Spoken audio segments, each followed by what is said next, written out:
Hello दोस्तों, मेरा नाम अनुज चौधरी है। उम्मीद करता हूँ आप बहुत अच्छे से होंगे, आपका जीवन बहुत अच्छे से चल रहा होगा। मैं आपको लेके आया हूँ एक बार फिर एक मेडिसिन लेक्चर, जिसमें हम पढ़ेंगे कि कोई भी दवा कैसे काम करती है, किसी बीमारी को कैसे ठीक करती है। तो चलिए शुरू करते हैं। देखिए, जो भी हम कोई मेडिसिन है, कोई ड्रग्स है, जब कोई बंदा कोई पेशेंट लेता है उसको, तो वो उस किसी बीमारी को कैसे ठीक करती है, उसके 4-5 तरीके होते हैं हमारे। सबसे पहला तरीका होता है एक हमारा रिसेप्टर मेडिएटेड एक्शन। ठीक है? कि एक रिसेप्टर होता है हमारी बॉडी में, और उस पे जाके हमारी जो ड्रग है वो कंबाइन करेगी और अपना असर दिखाएगी। This is simple. ये बहुत ही मैंने जनरल में बोला है, अभी हम इसको थोड़ा डिटेल में पढ़ते हैं। जैसे रिसेप्टर क्या होता है? रिसेप्टर एक प्रोटीन होता है, और एक किसी स्पेसिफिक जगह पे वो प्रेजेंट होगा। वो सारे रिसेप्टर होंगे। अब वो डिपेंड करता है कि किस डिजीज के लिए आपने दवा ली है। ठीक है? उसे कहाँ पे जाके बाइंड करना है। तो जो हमारी सेल होती है उसमें वहाँ पे कोई रिसेप्टर होगा, उस पर जाके वो बाइंड करेगा। ठीक है? तो जो ये बाइंड करने वाली पोजीशन होती है, ये प्रोटीन होता है ये। ठीक है? तो इस पोजीशन को हम रिसेप्टर बोलते हैं। कोई ड्रग आएगी, ठीक है, वो इस पे जाके कंबाइन होएगी, बाइंड होएगी और अपना इफेक्ट शो करेगी। ठीक है? तो ये होता है हमारा रिसेप्टर मेडिएटेड एक्शन। अब ये दो टाइप का होता है, एक एगोनिस्ट, एक एंटागोनिस्ट, जनरली। ठीक है? एगोनिस्ट क्या होता है कि जो नेचुरल एक हेल्दी पेशेंट में जो फंक्शन होना चाहिए, उसी फंक्शन को जब बढ़ा दे, एनहेंस कर दे। ठीक है? तो उस इफेक्ट को बोलेंगे हम एगोनिस्ट। एक होता है एंटागोनिस्ट, यानी कि कोई दवा है, वो इस पे आके जाके बाइंड होगी, और जो नेचुरल प्रोसीजर होना चाहिए था उसको उसने रोक दिया। ठीक है? ये होता है एंटागोनिस्ट। तो एगोनिस्ट जो नेचुरल प्रोसीजर को बढ़ाए, एंटागोनिस्ट जो बंद कर दे, कम कर दे। ठीक है? जिससे कि उस पे एगोनिस्ट आके बाइंड ना हो सके और अपना असर ना दिखा सके, और जो प्रोसेस चल रहा था वो भी कम हो जाए। ठीक है? तो ये पहला एक तरीका होता है रिसेप्टर मेडिएटेड एक्शन। सेकंड होता है एंजाइम। एंजाइम क्या होते हैं? एंजाइम भी प्रोटीन्स होते हैं। ठीक है? जो किसी भी केमिकल रिएक्शन के स्पीड को कम या ज्यादा कर दे सकते हैं। ठीक है? तो हमारी ड्रग्स क्या करती है, इन एंजाइम पे आके के साथ कंबाइन करेगी, बाइंड करेगी, और इनकी एक्टिविटी को या तो स्टिमुलेट कर देगी या इनहिबिट कर देगी, इनकी तो बढ़ा देगी या खत्म कर देगी। ठीक है? और अपना असर दिखाएगी। जैसे कि अगर किसी को पेन हो रखा है, स्वेलिंग हो रखी है, तो एक एंजाइम होता है कोक्स, COX। ठीक है? अब हम कोई NSAIDS दवा लेगा, ठीक है, मेडिसिन लेगा। ठीक है? सपोज करो किसी ने पैरासीटामोल लिया। ठीक है? तो वो क्या करेगी, उस कोक्स एंजाइम को इनहिबिट कर देगी, जिससे कि उसका पेन चला जाएगा। ठीक है? यानी कि कोई भी अगर सपोज करो पेन किलर ले रहे हो, या किसी को स्वेलिंग हो रखी है, ठीक है, अब उसने वो मेडिसिन ली, तो जो एंजाइम होता है हमारा कोक्स, उसको उसने इनहिबिट कर दिया, उसकी एक्टिविटी खत्म होगी, उसकी स्वेलिंग चली गई, उसको पेन चला गया। ओके? और उसको फीवर है तो उसको फीवर भी चला जाएगा, उससे फीवर भी होता है।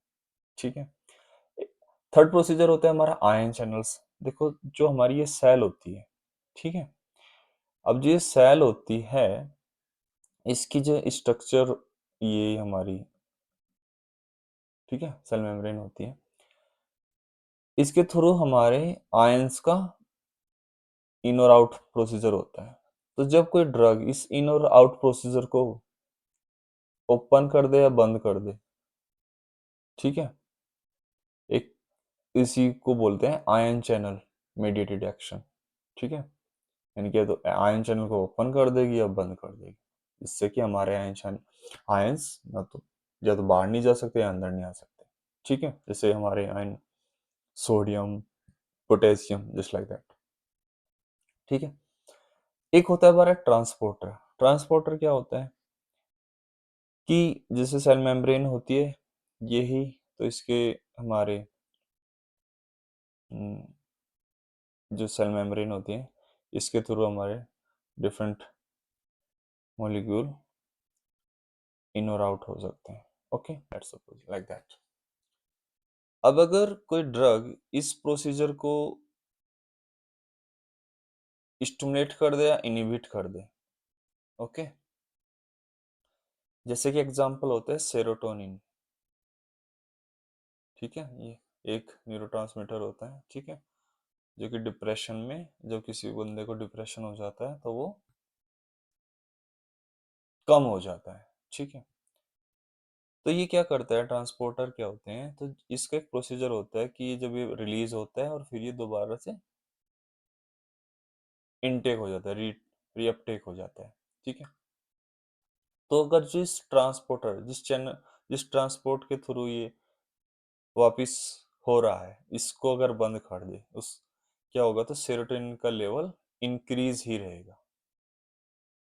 ठीक है। तो उनको बोलते हैं सेरोटिन रीअपटेक इनहिबिटर, ऐसी दवा को, ठीक है। तो एक हमारा एक तरीका होता है ट्रांसपोर्टर, हमारी ड्रग्स का मैकेनिज्म एक्शन का। एक होता है हमारा फिजिकल और केमिकल प्रॉपर्टीज के भी यहाँ पे, सपोज करो किसी को एसिडिटी हो रखी है, ठीक है, उसको हमने एंटासिड दिया, उसका एसिडिटी खत्म हो गई, ठीक है। तो ये जिससे केमिकल रिएक्शन हुई हम पे, हमने एसिड को न्यूट्रल कर दिया बेस से, ओके। ये क्या होता है, एंटासिड, एंटा मीन्स अपोजिट, एसिड का अपोजिट, ठीक है। जैसे किसी को कॉन्स्टिपेशन हो रखा है, उसको हमने लैक्सेटिव दे दिए, ठीक है, जिससे कि उसको मोशन आ जाए, ठीक है। तो क्या होता है उसमें, हमारा जो वाटर का कंटेंट होता है स्टूल में वो बढ़ जाता है, वाटर कंटेंट बढ़ जाता है तो उसको प्रेशर फील होता है, तो वो फिर उसका कॉन्स्टिपेशन दूर हो जाता है, ठीक है। तो ये जो हमारे बहुत ही सिंपल 5 मैकेनिज्म होते हैं, ब्रीफली मैंने आपको बताया, जिससे कि दवा, कोई मेडिसिन किसी पेशेंट के अंदर अपना असर या इफेक्ट शो करती है। Hope you get understood. अब बात आती है कि जो हमारा इफेक्ट है ड्रग का, वो कम है या ज्यादा है, ठीक है, वो कैसे पता चलेगा, ठीक है, और कौन सी दवा का इफेक्ट कितना जल्दी होगा, कितना लेट में होगा, कौन दवा कितनी सेफ है लेना, कितनी सेफ नहीं है, ठीक है।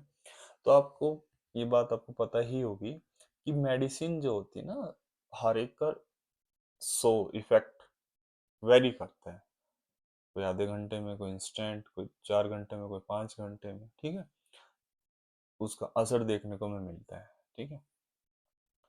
तो एक ऐसे ही इसी के यहाँ पे एक हम एक अभी ग्राफ पढ़ेंगे, ठीक है, जिसमें हम बताएंगे कि कौन दवा कितनी सेफ होती है और कितनी नहीं, ठीक है।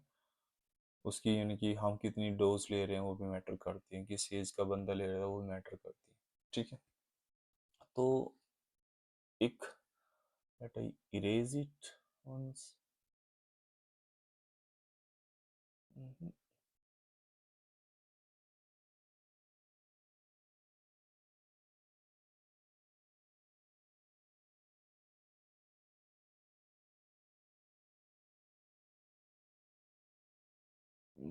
Hope it is clear to you, ठीक है। देखो मैं जो यहाँ पे भी लेक्चर बना रहा हूँ, जिससे कि मैं चाहता हूँ कि ये जो बेसिक अंडरस्टैंडिंग है मेडिसिन को बारे में, मेडिकल के बारे में, ये हर एक इंसान को हो, बहुत ही बेसिक, ओके।